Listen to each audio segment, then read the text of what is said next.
1950 से 1970 या 71 तक माने आप का जो समय है वह व्यवहारवाद का समय है, या जिसे हम कहते हैं कि वह अनुभववादी विचार का समय है। Scientific political theory, empirical political theory या व्यवहारवाद, कुछ भी नाम दें हम, ये समय है। अब तक हमने जो पुस्तकें देखी है वो प्लेटो से लेकर के 1950 तक का अध्ययन हम कर सकते हैं पॉलिटिकल थॉट में, जिसमें 2 पुस्तकें हमने देखी थी। आज हम इसी कड़ी में आगे चलते हैं और मेरा मानना है कि जो व्यवहारवाद 1950 से 70 तक का जो समय है, इस पर बहुत अच्छी पुस्तक ये एस पी वर्मा साहब की है, जो हमारे शिक्षक थे। हालांकि वो रिटायर हो गए थे जब मैं ज्वाइन किया था तब। और ये 1969 में वहाँ पर अमेरिका में उस समय थे जब डेविड ईस्टन ने उत्तर व्यवहारवाद का प्रेसिडेंशियल एड्रेस दिया था।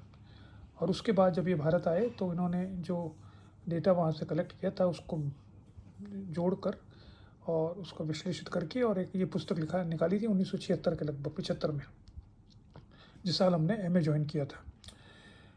इस पुस्तक का अब मुझे बताया गया है कि हिंदी अनुवाद भी उपलब्ध है। मैंने तो नहीं देखा, लेकिन कहते हैं कि हिंदी अनुवाद भी उपलब्ध है। ये पुस्तक भी दूसरी पुस्तक है। पहली पुस्तक तो मेरी कोई ले गया, जो ओरिजिनल किताब थी। ये सेकंड है, 1996 का ये रिप्रिंट है।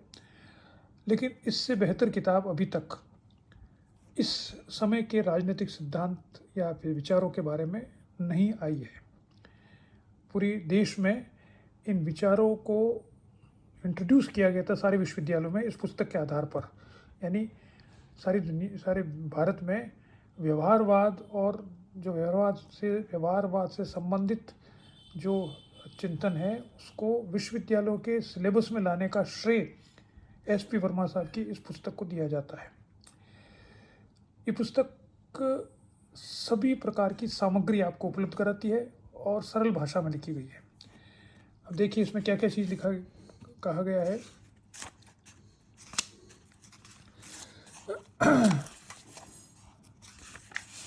कंटेंट हम देखें तो पार्ट 1 है nature and scope of political science.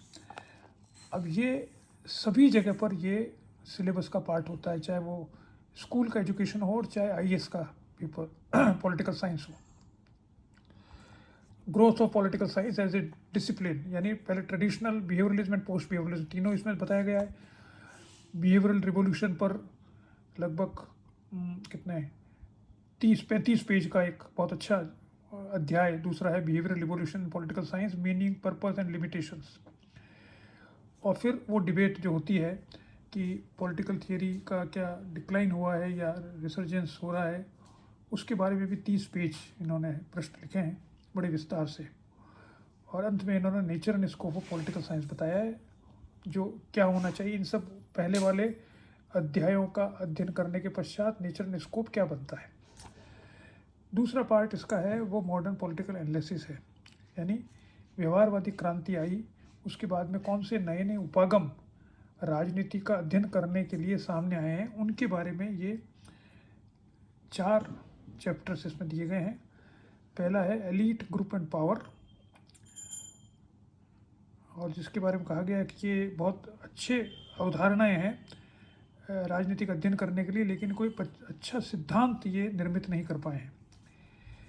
फिर बताया गया है 6ठे चैप्टर में कि मेजर थियोरेटिकल अप्रोचेस, यानी सैद्धांतिक स्तर पर कौन कौन सी उपागम उपलब्ध होते हैं, सामने आते हैं, जिसमें लासवेल का पावर अप्रोच, ईस्टर्न की सिस्टम अप्रोच और आमंड की स्ट्रक्चरल फंक्शनल अप्रोच।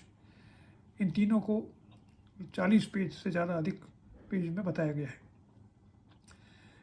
फिर सिस्टम एनालिसिस और इंटरनेशनल रिलेशन के बारे में बताया गया कि व्यवस्था सिद्धांत केवल तुलनात्मक राजनीति में ही काम में नहीं आता, वह अंतर्राष्ट्रीय राजनीति में भी काम में आता है, और उसके ऊपर बहुत अच्छा इन्होंने लिखा है।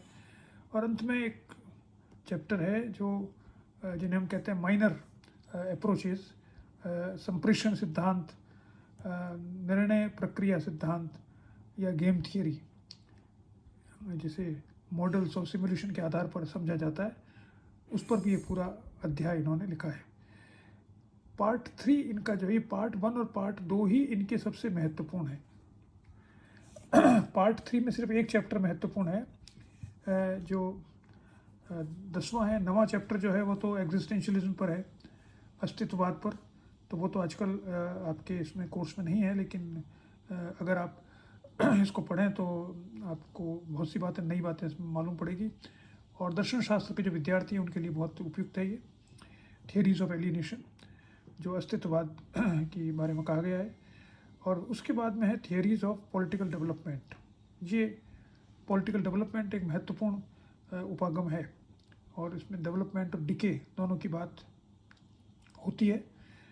इसमें काफ़ी अच्छे विस्तार से इसके बारे में बताया गया है, पॉलिटिकल डेवलपमेंट क्या होता है। और अंतिम है जो गांधी के बारे में।